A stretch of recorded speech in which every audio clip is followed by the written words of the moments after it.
मेरा नाम अंजना है। ये कहानी एक 60 साल के बुढ़े की है जो अपनी 18 साल की पत्नी को गर्भवती करने के लिए घर में सफ़ेद घोड़ा क्यों लाता था। सुनकर आपकी जान निकल जाएगी। मैं अंजना। मुझे बचपन से ही पढ़ने लिखने का बहुत शौक था। मेरे माता पिता ने भी हमेशा मुझे बहुत सपोर्ट की थी। वो मुझे पढ़ा लिखा कर एक अच्छा और काबिल इंसान बनाना चाहते थे।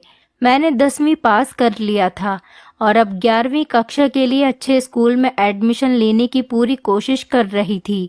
मैंने शहर में एक अच्छे और बड़े स्कूल में एडमिशन लिया और पूरे दिल और दिमाग के साथ मेरी पढ़ाई जारी रखी।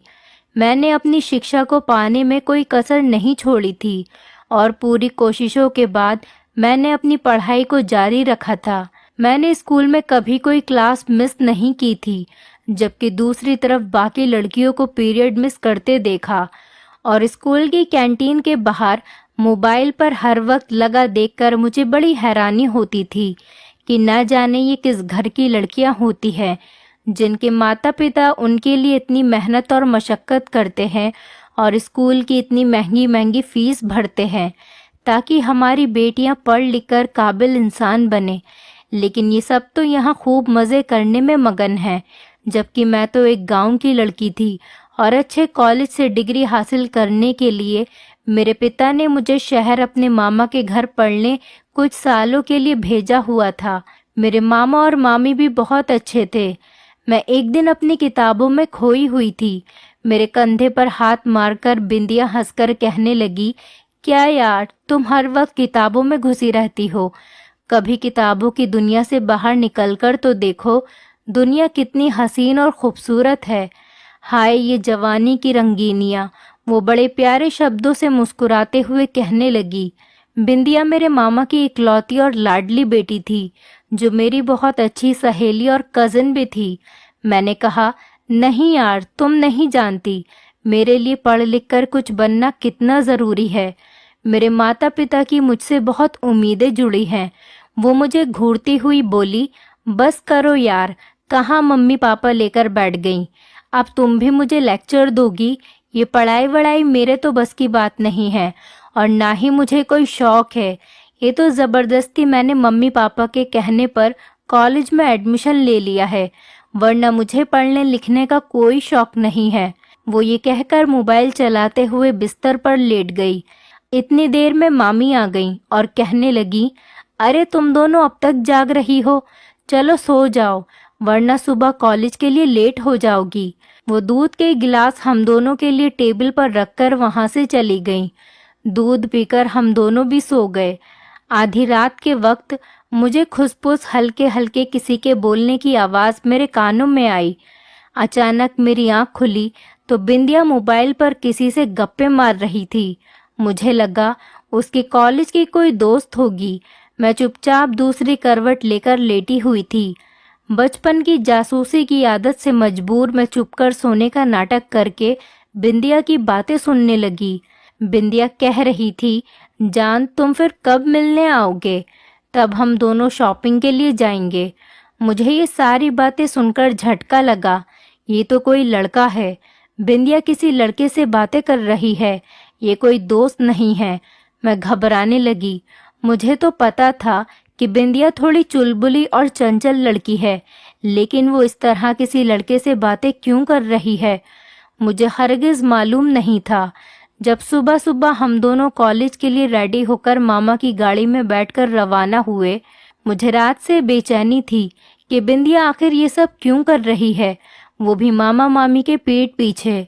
मैंने ठान ली थी कि आज बिंदिया से सच मालूम करके ही रहूंगी। बिंदिया मुझसे 1 साल छोटी थी।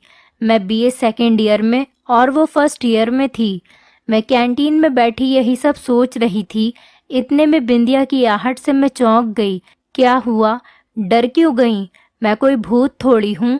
वो कहने लगी, अच्छा सुनो अंजना, तुम आज अकेले ही घर चली जाना, मुझे थोड़ा सा काम है और काम से मुझे उस दोस्त के घर जाना है।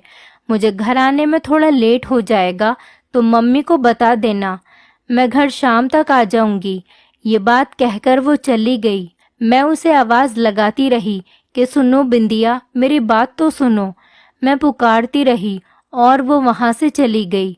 मैं सोच में पड़ गई, जरूर बिंदिया कुछ तो गलत कर रही है, मुझे उसे रोकना होगा, कहीं वो नासमझी में कोई गलत कदम ना उठा ले।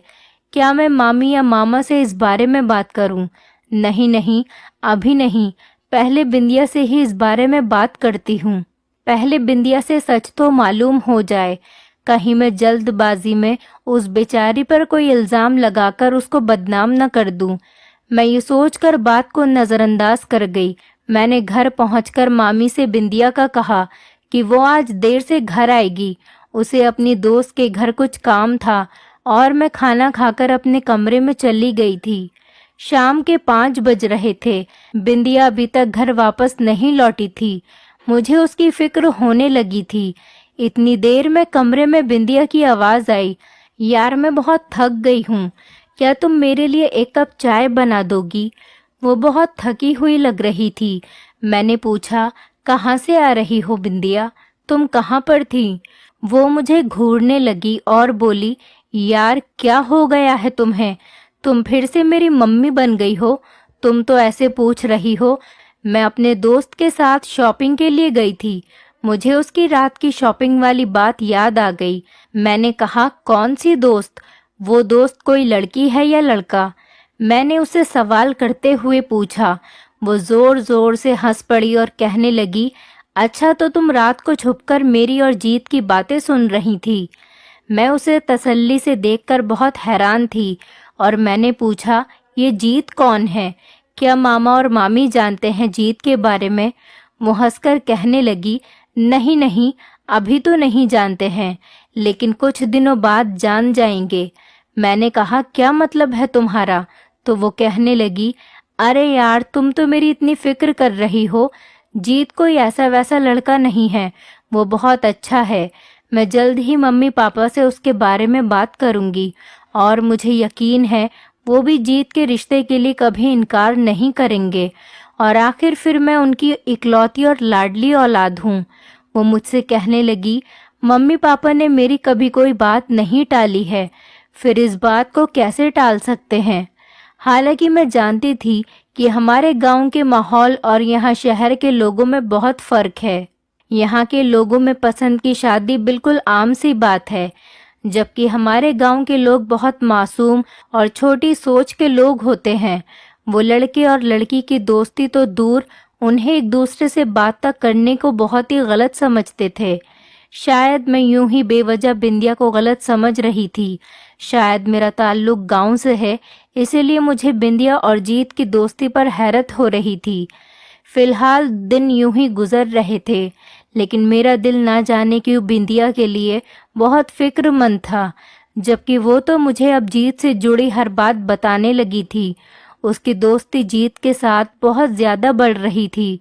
उसके साथ छुप छुप कर मिलना, रात रात भर उससे फोन पर बातें करना, मुझे हर पल बस यही फिक्र लगी रहती थी कि मामा मामी ने अगर इस रिश्ते के लिए इनकार कर दिया तो बिंदिया का क्या होगा।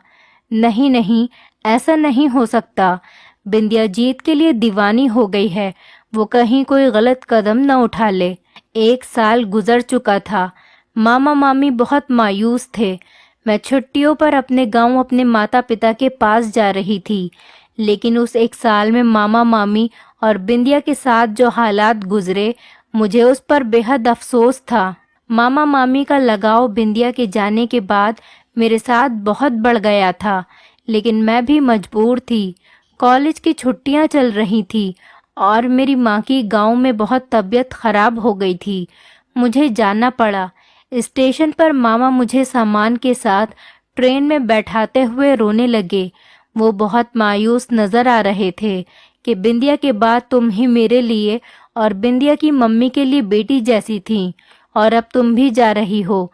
चलो ठीक से जाना, मैं भी तुम्हारे साथ चलता, लेकिन तुम तो जानती हो तुम्हारी मामी एक माँ होने के नाते बिंदिया के बाद बहुत अकेली हो गई हैं। मैं यहाँ उसे अकेला नहीं छोड़ सकता। अपनी माँ और पिताजी से मेरा नमस्ते कहना और अपना बहुत ख्याल रखना। वो चले गए। कुछ देर बाद ट्रेन चल पड़ी। मैं सारे रास्ते बिंदिया के ख्यालों में गुम थी। मुझे भी काफी सदमा लगा था कि बिंदिया ने जो किया वो वाकई हमने कभी अपने दिमाग में भी नहीं सोचा था। मैं गांव पहुंच चुकी थी। मैं अपने घर लौटकर बहुत खुश थी। मेरे माता पिता मुझे देखकर बहुत खुश हुए। मेरी माँ की तबीयत तो समझो मेरे आने से ही बिल्कुल ठीक हो चुकी थी। माँ को भी बिंदिया के बारे में जानकर बहुत अफसोस हुआ। मुझे आराम की सख्त ज़रूरत थी। मैं अपने कमरे में आराम के लिए लेट गई। मैं अब तक बिंदिया के सदमे से बाहर नहीं आई थी। मुझे नहीं मालूम था गांव आकर मेरे सर पर बहुत ही जल्द आसमान टूट पड़ेगा। यहाँ तो शहर से भी बहुत ही अलग माहौल था। औरतों का पर्दों में रहना, औरतों पर जुल्म सितम और नीची जात ऊंची जात, ये सब बहुत रिवायती और मामूली समझा जाता था। मैं काफ़ी थकी हुई थी। मैं उठकर नाश्ता करने के लिए माँ के पास जा रही थी। माँ को सवेरे ही उठने की आदत थी। आंगन में मेरी मासी सविता, जो हमारे पड़ोस में ही रहा करती थी, वो माँ से कुछ ऐसा कह रही थी कि हमारे गांव का सरपंच, वो 60 साल का खड़ूस बुढ़ा, अपनी बेटी की उम्र की लड़की से शादी करके किसी लड़की को अपने घर पर ले आया है। वही आदत से मजबूर मैं जासूसी के लिए कान लगाए उनकी बातें सुनने लगी। वो माँ से कह रही थी कि सुना था वो बुढ़ा बांझ है, इसीलिए अब तक उसने शादी नहीं की, लेकिन सुना है उसकी बीवी तो अब गर्भवती भी है। इतनी देर में मेरी माँ ने मुझे आवाज़ लगाई कि अंजना देखो कौन आया है। यहाँ आओ, सविता मासी आई हैं तुमसे मिलने के लिए। मैं फौरन भागकर चली आई। सविता मासी मुझे देखकर कहने लगी, मेरी बच्ची कितनी बड़ी हो गई है और प्यारी भी। वो मेरे सर पर प्यार करते हुए बोली, और सुनाओ बेटी, शहर में सब ठीक है मामा मामी? मैंने कहा, जी सब लोग ठीक हैं मासी, और आप सुनाइए, आपकी तबीयत ठीक है? वो कहने लगी, हाँ बेटा, हमारा तो बुढ़ापा है, तबीयत का तो ऐसा ही रहता है। अभी मैं ठीक हूँ, अभी मैं खराब। उनके जाने के बाद मैं नाश्ता करते हुए माँ से पूछने लगी, माँ, वो मासी क्या कह रही थी उस बुढ़े सरपंच के बारे में? वो बांझ है, उसने शादी कर ली, उसकी बीवी गर्भवती, ये सब क्या चल रहा है? माँ ने मुझे डांटा और कहने लगी, तुम आते ही जासूसी करने में लग गई। खबरदार, अगर तुमने कुछ किया, इस मामले से दूर रहो। कुछ दिन के लिए आई हो, अपने काम से काम रखो। लेकिन मुझे उसकी बात कुछ समझ नहीं आ रही थी। फिलहाल मुझे खेत देखे हुए काफी दिन हो गए थे। मैं खेतों की सैर के लिए चादर लपेटकर घर से निकली। मुझे बहुत वक्त के बाद खेतों की सैर करना बहुत अच्छा लग रहा था।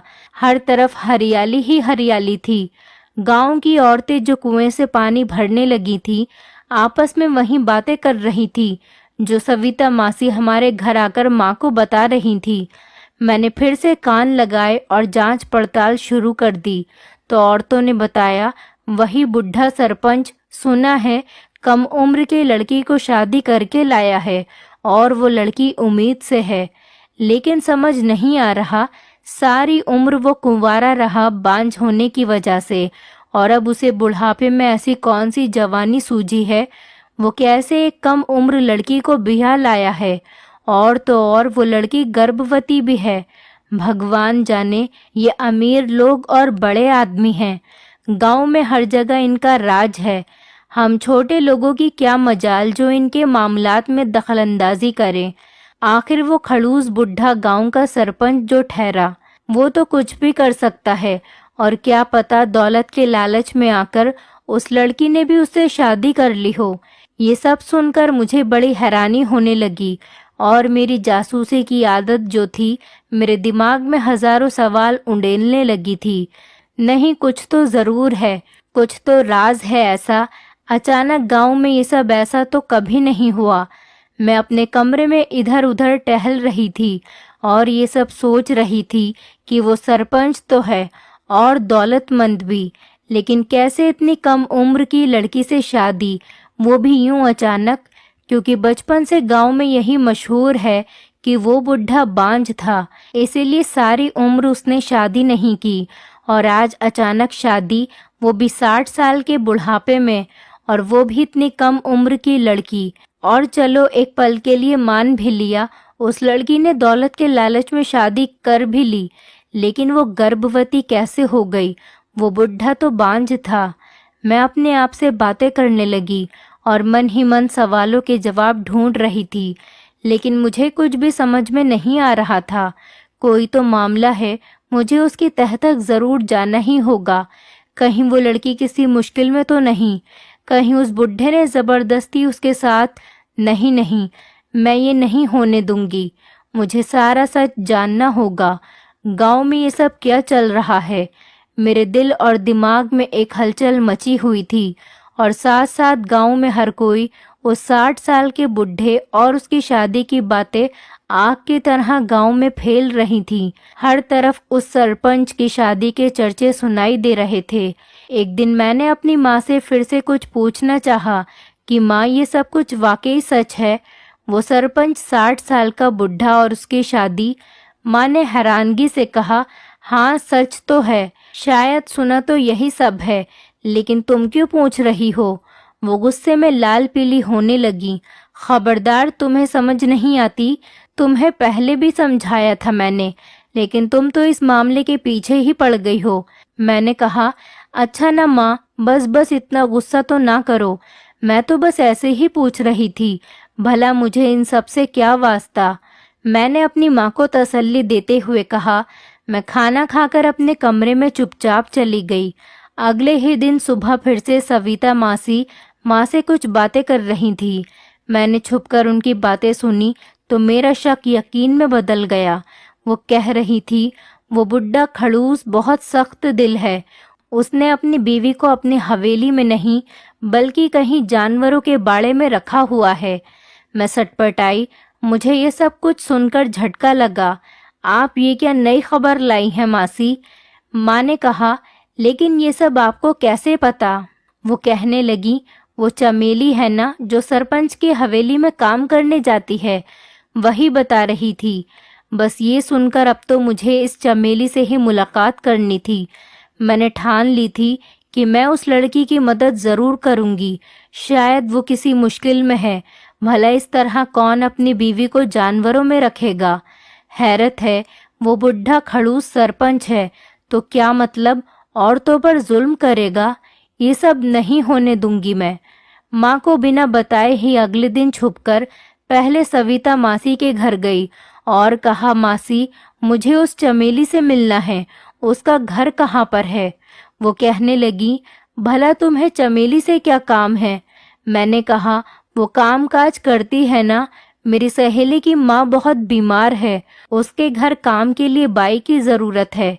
सविता मासी कहने लगी कि भगवान उन्हें सेहत दे और चमेली का पता बताने लगी। मैं दौड़ी दौड़ी चमेली के घर पहुंची और मैंने उसका दरवाजा खटखटाया।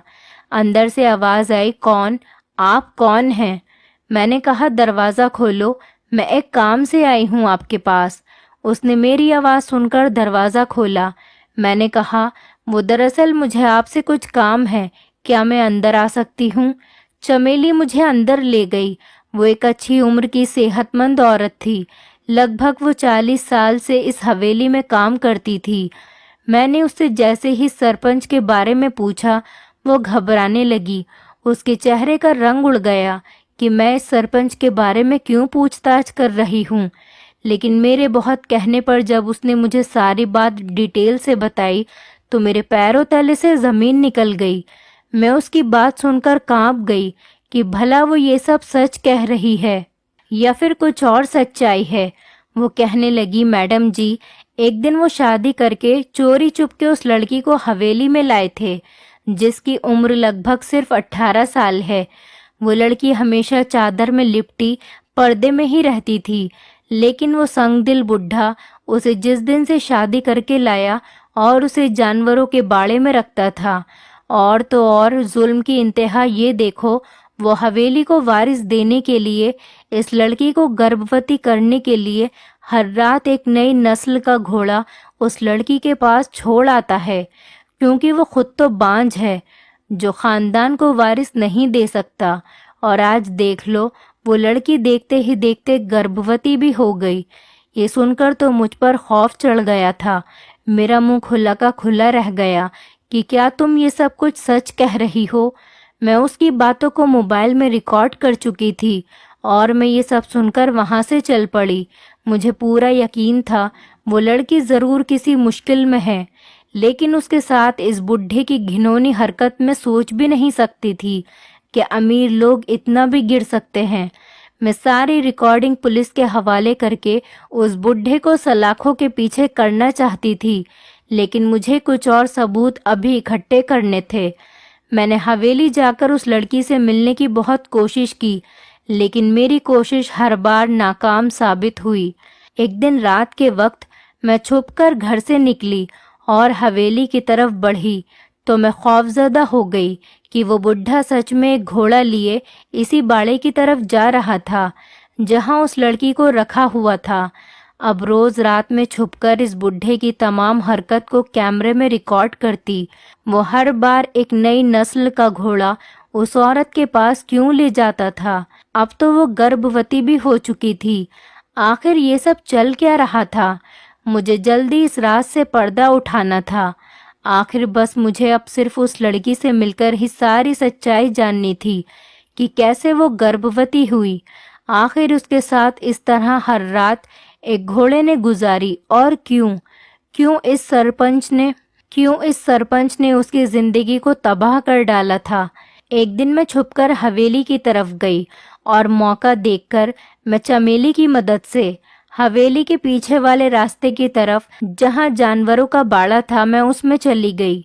उस दिन बुढ़ा सरपंच किसी काम से गांव से बाहर गया हुआ था। मेरे पास ये बहुत अच्छा मौका था। अब मैं इस रात से पर्दा उठा सकती थी। अभी मैंने अंदर कदम ही रखा था, वो लड़की फौरन घबरा गई और मुझे देखकर शायद वो डरने और सहमने लगी। उसने मेरी आहट की आवाज़ सुनकर ही अपना चेहरा छुपाकर खुद को चादर में लपेट लिया था और वो एक कोने में जा बैठी और मुझसे नजरें चुराने लगी। मैं उसे घूरने लगी, लेकिन मुझे उसका चेहरा ठीक से नजर नहीं आ रहा था। मैंने तसल्ली भरे शब्दों में कहा, सुनो, तुम घबराओ नहीं, मैं तुम्हारी ही मदद के लिए यहाँ पर आई हूँ। मुझे पता है तुम इस अत्याचार में घिरी हुई हो। मुझे सारा सच बता दो, मैं तुम्हें यहाँ से आज़ाद कर सकती हूँ। लेकिन वो बहुत डरी हुई और सहमी हुई लग रही थी। वो मुझे देखकर कांपने लगी और चुपचाप बैठी रही। मैंने सोचा, ऐसे तो ये सच बताते हुए हिचकिचाएगी, क्यों न मैं उससे सारे सवालात के जरिए मालूमात हासिल करूं। मैंने छुपकर मोबाइल का कैमरा ऑन किया। मैंने कहा, क्या इस बुढ़े ने तुमसे ज़बरदस्ती शादी करी है? उसने हाँ में सिर हिलाया। फिर मैंने कहा, क्या तुम अभी गर्भवती हो? उसने फिर से हाँ में सिर हिलाया। मेरा अगला सवाल ये था कि क्या वो बुढ़ा एक बांझ है? उसने फिर हाँ में सिर हिलाया। मैंने कहा, क्या वो तुम्हें गर्भवती करने के लिए और ख़ानदान को वारिस देने के लिए घोड़े लाता था इस बाड़े में? उसने कोई जवाब नहीं दिया। मैंने फिर से वही सवाल किया। वो फिर खामोश रही। मैंने कहा, उसकी इस घिनौनी हरकत की सज़ा मैं उसे दिलवाकर रहूंगी। वो चुपचाप बैठी कांप रही थी। मैं फौरन दौड़ती हुई पुलिस के पास पहुंची और सारा सच पुलिस को बता दिया और एक एक करके सारे सबूत पुलिस के हवाले किए। अब मुझे उस दिन का इंतज़ार था जब उस बुढ़े सरपंच को गांव लौटकर आना था और पुलिस ने उसे गिरफ्तार करके सलाखों के पीछे डालना था। मैं बहुत बेसब्री से उस दिन का इंतज़ार करने लगी। अब तो पुलिस वालों को भी हमारे साथ ही गांव वालों के सामने इस बुढ़े को जलील करना था। अचानक उन्हीं कुछ दिनों में मेरे मामा और मामी गांव आ गए थे मुझे लेने के लिए, क्योंकि मेरे कॉलेज की छुट्टियां अब ख़त्म होने को थीं। मामा मामी ने कहा, हमने सोचा दीदी और जीजा से भी मिल लेंगे और तुम्हें भी साथ ही शहर अपने साथ वापस ले जाएंगे। बस इतनी देर में दरवाजे पर दस्तक हुई और खबर मिली कि गांव का सरपंच यहाँ लौट आया है और हमने सब गांव वालों को अपनी हवेली में एक ज़रूरी ऐलान सुनने के लिए दावत दी है। बस ये सुनते ही मैंने पुलिस को इत्तला दी और शाम होते ही सब गांव वाले हवेली में जमा हो गए। मेरे मामा मामी और मेरे माँ बाप इस बात को जानते थे मैं पुलिस के हाथों उस बुढ़े को गिरफ्तार करवाने वाली हूँ और उस लड़की को आज़ाद करवाने के लिए गांव वाले भी इकट्ठा हो गए थे, क्योंकि मैं सबको इस बुढ़े की घिनौनी हरकत की सच्चाई बता चुकी थी और सारे गांव वाले लड़की को आज़ाद करवाने के लिए मेरे साथ जमा थे। इतनी देर में सरपंच कोई ज़रूरी ऐलान करता वहां पुलिस पहुंच गई और उस बुढ़े को हथकड़ी लगाते हुए वहां से ले जा रही थी। इतनी देर में चादर में छुपी वो लड़की वहां पहुंच गई जो बुढ़े की पत्नी थी। उसने सख्त शब्दों में कहा, रुको। मैं उस लड़की की जानी पहचानी आवाज सुनकर दंग रह गई। जैसे ही मैंने मुड़कर देखा, मेरे सर पर आसमान टूट पड़ा। मेरी आंखें फटी की फटी रह गईं। वो लड़की कोई और नहीं बल्कि हमारी बिंदिया थी।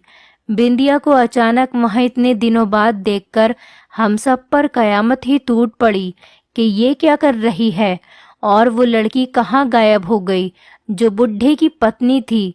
मुझे तो कुछ समझ नहीं आ रहा था। मैं बहुत घबरा गई थी। वहाँ क्या चल रहा था? अचानक बिंदिया और उस लड़की का गायब हो जाना। फिलहाल मैंने पुलिस से कंप्लेंट वापस ली और बुढ़े को छुड़वा दिया। बिंदिया का कहना था कि वो खुद गांव वालों को सारी सच्चाई बताएगी। मामा और मामी तो हैरत में आ गए थे बिंदिया को इस हालत में देखकर, लेकिन इतने सालों बाद बिंदिया को देखकर वो बहुत खुश हुए थे। मामी तो बिंदिया को प्यार से चूमने लगी। मेरी बच्ची तू कहाँ थी?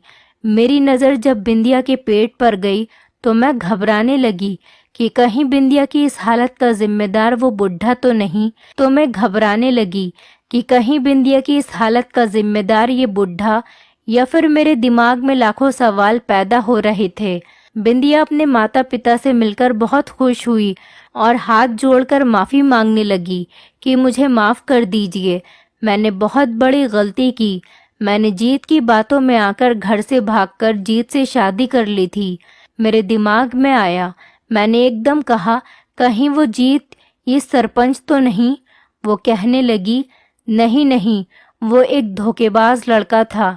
उसने मुझे धोखा दिया और इस तरह मैं जब गर्भवती हुई तो इस बच्चे को उसने अपनाना नहीं चाहा। वो मुझे धोखा देकर चला गया था और मैं इस हाल में बुरी तरह फंस चुकी थी। मुझे इस गांव में जीत ही लाया था। मैं यहाँ आने से पहले नहीं जानती थी कि ये गांव मेरी बुआ का गांव है। जब मैं यहाँ आई तो खुद को छुपाकर रहने लगी। कुछ दिनों बाद जब मैं गर्भवती हुई तो जीत मुझे यहाँ अकेले तन्हा बेसहारा छोड़कर चला गया। मैं बहुत अकेली पड़ गई थी, लेकिन उस वक्त मेरी मदद इन्होंने की। उसने सरपंच की उंगली उठाकर इशारा किया। ये वो नेक आदमी हैं जिन्होंने मेरी मदद की और मुझे यहाँ ज़माने से छुपाकर इस हालत में सबकी नज़रों से दूर रखा। और ये सब मेरे ही कहने पर, क्योंकि मैं ज़माने के सामने नहीं आना चाहती थी, क्योंकि ये दुनिया घर से भागी हुई लड़की को किस नज़र से देखती है ये हम सब अच्छी तरह से जानते हैं। और तो और मैं गर्भवती भी थी। मुझे ज़माने वाले जीते जी मार देते। वो मेरी और जीत की शादी पर यकीन नहीं करते, क्योंकि जब इस बच्चे को उसके सगे बाप जीत ने अपनाने से इनकार कर दिया तो ये ज़माने वाले इस बच्चे को कैसे अपनाते। और वो घोड़े वाली बात मैंने एकदम सवाल किया तो बिंदिया हंस पड़ी और कहने लगी, मैंने कहा ना कि ज़माना एक मुंह 10 बातें। बस जैसी मेरी इस हवेली में आने की भनक लगी, दुनिया वालों ने उसे अफवाही बना दी कि सरपंच की शादी कम उम्र की लड़की और घोड़े के साथ रात, ये वो वगैरह वगैरह। बहुत ही घिनौनी बातें सुनने को मिली। जबकि उस आदमी ने मेरे सर पर बाप बनकर हाथ रखा था और मुझे यहाँ हवेली में छुपाकर रखा। और वो घोड़े उनके अपने हैं जिसे वो हर रोज़ खरीद कर अपना शौक पूरा करने के लिए यहाँ पर लाते हैं। उनका शौक है घोड़ों को पालना और उनकी देखभाल करना। मैंने कहा, लेकिन बिंदिया, तुम उस दिन क्यों चुप रही जब मैं छुपकर तुम्हारे पास मिलने आई थी? तब भी तुमने मुझे ये सब कुछ नहीं बताया। बिंदिया ने कहा, क्योंकि मेरी गलती थी, इसीलिए मैं तुम्हें देखकर बहुत डर गई थी। तुम्हें यहाँ देखकर मुझे कुछ समझ नहीं आया और मैंने हर बात का हाँ हाँ में जवाब दिया। मैंने सबसे माफ़ी मांगी क्योंकि किसी को नहीं पता था कि मैं यहाँ पर सब कुछ रिकॉर्डिंग कर रही हूँ। मैं अपनी हरकत पर बहुत शर्मिंदा थी। मैंने गांव के सरपंच से हाथ जोड़कर माफ़ी मांगी। वो कहने लगे, कोई बात नहीं, तुम्हारी जगह कोई भी होता तो वो भी यही करता। हाँ, ये सच है, मैं एक बांझ आदमी हूँ और सारी ज़िंदगी मैंने शादी नहीं की। लेकिन अगर मेरी अपनी औलाद नहीं तो क्या हुआ? इस बच्ची बिंदिया को देखकर मुझे अपनी सगी औलाद जैसा एहसास महसूस हुआ और मैंने उसके सर पर बाप बनकर हाथ रखा और उसे अपनी हवेली में सबसे महफूज जगह बाड़े में रखा, जहाँ कोई भी आता जाता नहीं था। पर ना जाने कैसे उस चमेली को इस लड़की के बारे में पता चल गया और उसने तरह तरह की बातें गांव में घर घर जाकर आग की तरह फैला दी थी, जबकि सच्चाई उससे बिल्कुल अलग थी। सच कुछ और था और गांव वालों के दिल भी सरपंच जी के लिए बिल्कुल साफ हो चुके थे। वो सब जान गए थे कि हर इंसान जो दिखाई देता है ज़रूरी नहीं वो हर बार गलत हो। कभी कभी बाहर से सख्त दिल रखने वाले लोग अंदर से उतने ही नरम दिल होते हैं। हम लोग बिंदिया को लेकर घर आ चुके थे। हम लोगों ने बिंदिया को माफ़ कर दिया था। वो अपनी गलती पर बहुत शर्मिंदा थी और मुझसे कहने लगी, अंजना, तुम हमेशा मुझे समझाती थी, लेकिन मैं गलत रास्ते पर चल पड़ी थी और अपनी ये गलती की सज़ा इस तरह भुगत चुकी हूँ। मेरी और हिम्मत नहीं है। बस ये बच्चा दुनिया में आ जाए तो मैं इसको एक अच्छी परवरिश दूंगी और उसे तुम्हारी तरह एक अच्छा और नेक इंसान बनाऊंगी। कुछ महीने बाद बिंदिया ने एक नन्ही सी बेटी को जन्म दिया और तो और उसका नाम अंजना रखा। हम सब बहुत खुश थे। बिंदिया ने कभी दूसरी शादी नहीं की और अपनी आगे की जिंदगी उस बच्चे की अच्छी परवरिश में गुजार दी। मैंने भी डिग्री हासिल करके अच्छी शिक्षा पूरी करके ऑस्ट्रेलिया चली गई। मुझे देखकर मेरे माता पिता भी बहुत खुश थे। अब मैंने भी खूब मेहनत मशक्क़त और अच्छी जॉब करते हुए गांव से शहर आकर शिफ्ट हो गए थे। मामा मामी और बिंदिया भी नन्ही सी अंजना के साथ अपनी जिंदगी में बहुत खुश थे। ज़रूरी नहीं आंखों देखा सच ही हकीकत साबित हो और सुनी सुनाई बातों पर यकीन करने के बजाय अच्छे से जांच पड़ताल कर ली जाए। और कभी कभी बाहर से सख्त मिजाज लोग भी अंदर से नरम दिल होते हैं। बिंदिया ने जो गलती की थी उस पर तो उसे बहुत ही पछतावा था, लेकिन उसकी बेटी का उसकी जिंदगी में आ जाने से बिंदिया को जीने की एक नई उमंग मिल गई थी। दोस्तों, उम्मीद करती हूँ आपको हमारी कहानी पसंद आई होगी। कहानी पसंद आई है तो वीडियो को लाइक करें, चैनल पर नए हैं तो चैनल को सब्सक्राइब करें और हाँ, नोटिफिकेशन बेल को ज़रूर दबाएं ताकि अगली अपडेट सबसे पहले आपको मिले।